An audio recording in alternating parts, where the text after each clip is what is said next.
If you've been following the markets recently, you've probably noticed a mix of excitement, confusion, and even a bit of fear.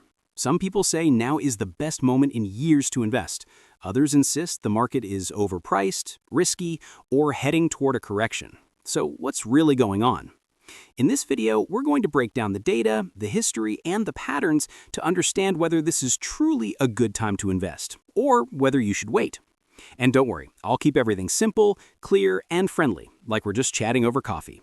Before we dive in, keep something in mind. Nobody can predict the future perfectly. Not me, not the pros, not the news. But we can look at what the numbers and long-term trends actually show. And when you use data to guide decisions instead of emotion or hype, you put yourself in a much stronger position. So let's start with the big question. How do you even know if a moment is a good time to invest? Most beginners imagine there's a magical, perfect moment, some kind of secret window. They picture buying at the exact bottom right before everything goes up. But the truth is, even professional investors almost never hit the exact bottom. What they do instead is rely on something far more predictable than timing, long-term market behavior. If you zoom out on the stock market over the last 100 years, something surprising pops out. Through wars, crises, recessions, pandemics, elections, crashes, and booms, the long-term direction has been the same, upward. Not smooth, not predictable in the short term, but consistently rising over long periods. That pattern exists because markets track human progress. Companies innovate, populations grow, technology improves, and economies expand. When you look at a long-term chart, all the scary dips eventually look small, and the general trend is unmistakable. But that doesn't automatically mean right now is a perfect time to invest. So let's look at what's happening today. One of the most important indicators is market valuation, which tells you how expensive stocks are relative to their earnings. When valuations are extremely high, stocks can take longer to deliver good returns. When valuations are low, returns after that point tend to be stronger. Right now, depending on the model you use, valuations are above average but not at historic extremes. And historically, when valuations were moderately high, not bubble-level high, long-term returns were still positive, especially for investors who stayed consistent. Another useful factor is sentiment, basically how people feel about the market. And right now, sentiment is mixed. Some investors are optimistic because of economic resilience and technological growth, especially in areas like artificial intelligence. Others are cautious because of inflation cycles, interest rates, and global uncertainty.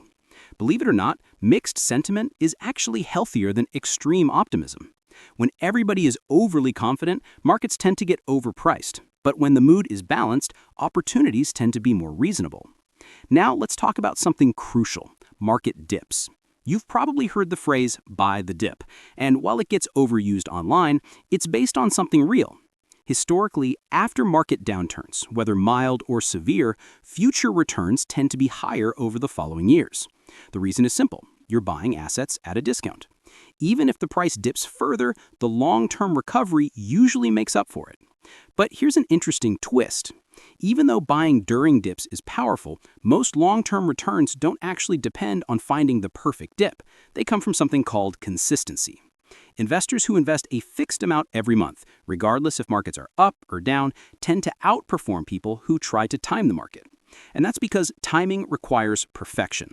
Consistency, on the other hand, benefits from both rising markets and discounted prices during downturns. There's a famous analysis that compared 3 investors over 20 years. The first investor picked every single perfect moment to invest, literally the exact bottom each time. The second investor invested at the worst moments, always at the peak. And the third investor invested consistently, every month without trying to time anything. You might expect the perfect timer to win by a huge margin. And yes, they did come out ahead. But the surprising part is that the consistent investor wasn't far behind. Meanwhile, the worst market timer, who literally bought at every peak, still made strong positive returns. That's how powerful time in the market can be. So what does that mean for you today? Well, even if the market isn't at a perfect low, history suggests that getting in and staying in tends to outperform waiting on the sidelines for the ideal moment. Because while you're waiting, the market might keep rising, or it might drop, but you can't know which it will do. What you can control is your strategy. Now let's look at the economy itself. Growth has been uneven, but many companies, especially in technology, energy, and infrastructure, continue reporting strong earnings. Even during global uncertainty, business fundamentals have remained resilient. Consumer spending, employment levels, and corporate profits are not showing signs of collapse. There can always be slowdowns, but the key is that the economic engine is still running. And let's talk about inflation and interest rates. For the past few years, inflation became one of the biggest concerns for investors. High inflation reduces the value of money, and when interest rates rise, borrowing becomes more expensive, which can slow growth. But historically, the period after inflation cools and interest rates stabilize tends to be extremely strong for long-term investors. That's because markets love predictability, and when uncertainty around inflation fades, confidence returns. Right now, inflation in many places has eased from its peak, and interest rates, while still elevated, are no longer rising at the same speed. If the trend continues, markets could gain a lot of momentum. But even if the process is slow, investors with long horizons typically see benefits. There's another important point: technological waves. Every couple of decades, a major technological shift transforms the economy. Think about the internet in the 90s. Think about smartphones in the 2000s. Think about cloud computing in the 2010s. And now artificial intelligence is driving a similar wave. Companies are adopting AI to automate tasks, improve products, and cut costs. Historically, investing during the early stages of transformative technologies has been extremely profitable, not because every company wins, but because the overall innovation pushes entire markets forward. But I want to be very clear. This doesn't mean you should go all in on trendy AI stocks or chase hype. The goal isn't to gamble. The goal is to recognize that innovation fuels long-term growth across many sectors, even the boring ones. You don't need to pick the next breakthrough company. You just need exposure to the overall market. Now let's shift to psychology. Many people feel afraid to invest because everything feels uncertain. They think, what if the market crashes right after I invest? And that feeling is understandable. But the interesting part is that that exact feeling has been present in almost every era of investing. If you go back to old newspapers, people were worried in the 1970s, the 80s, the 90s, the 2000s, you name it. And yet the people who invested anyway and stayed invested saw massive long-term returns. There's a saying that the best time to plant a tree was 20 years ago, and the second best time is now. Investing works similarly. The sooner you start, the more time your money has to grow. Even small amounts can become significant when they compound over years or decades. Compound interest is not flashy, but it's incredibly powerful. Your money earns returns, and then those returns start earning returns. Over time, compounding becomes like a snowball rolling downhill, growing bigger and faster. So, is now the best time to invest? Maybe, maybe not. But the real question is, will you look back 10 years from now and regret not starting today? Most investors who delay eventually wish they had begun earlier. Because what matters most isn't perfect timing, it's participation. But let's say you still feel unsure. What if you worried that market is too high? In that case, a strategy called dollar cost averaging can help. Instead of investing all of your money at once, you spread it across several months. This way, you buy at a mix of higher and lower prices, reducing your risk of entering at a bad moment. It's simple, it's effective, and it removes the emotional pressure of trying to time anything. Another helpful step is diversification. Instead of buying a single stock, you spread your money across many companies, sectors, or even countries. Diversification reduces risk because even if one investment performs poorly, others can balance it out. Index funds and ETFs are popular tools for this. They give you exposure to hundreds or thousands of companies in one purchase. Now let's talk about the biggest mistake beginner investors make: waiting for perfect clarity.